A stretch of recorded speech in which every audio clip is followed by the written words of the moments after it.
भारत में बढ़ती एलपीजी मांग और आयात निर्भरता के बीच सोलापुर की बालाजी अमाइंस कंपनी ने बड़ा कदम उठाया है। कंपनी ने डाइमिथाइल ईंधन यानी डीएमई गैस उत्पादन प्रोजेक्ट स्थापित किया है, जिससे एलपीजी में मिलाकर इस्तेमाल किया जा सकता है।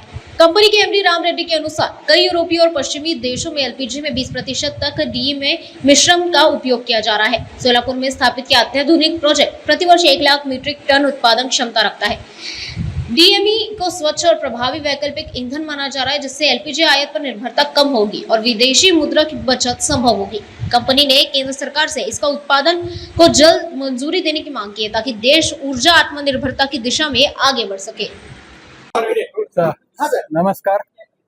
आज बालाजी अमाइन्स आमच्या प्लांटमध्ये डायमिथल ईथर म्हणणारा एक नवीन प्रोडक्ट लॉन्च केलो आहे। हे प्रोडक्ट जो आहे LPG साठी पर्याय म्हणून वापरू शकतो आणि हे भारतातला पहिला प्रोजेक्ट आहे। आम्ही डेली 300 टन म्हणजे वर्षाला 1 लाख टनाचा कॅपॅसिटीचा हा प्लांट उभा केलेला आहे आणि येत्या काही दिवसाने याला मोठ्या सिलेंडर्समध्ये 500 किलो सिलेंडर्समध्ये कमर्शियल एस्टॅब्लिशमेंट जसं हॉटेल्स वगैरे जे आहेत त्यांना आम्ही ट्रायल म्हणून प्रत्येकाला देणार आहेत। समजा ते सक्सेस झाला त्यांना बल्क स्टोरेज करण्यासाठी आम्ही त्यांना मदत करू।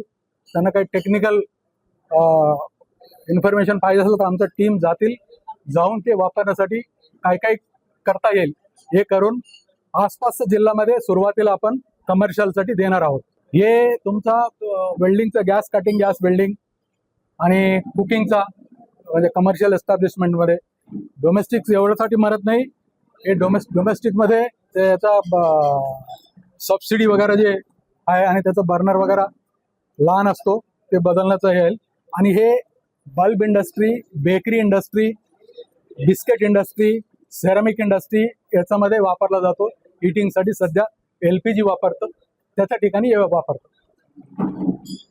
फोंड्रीमध्ये पण वापरता येईल।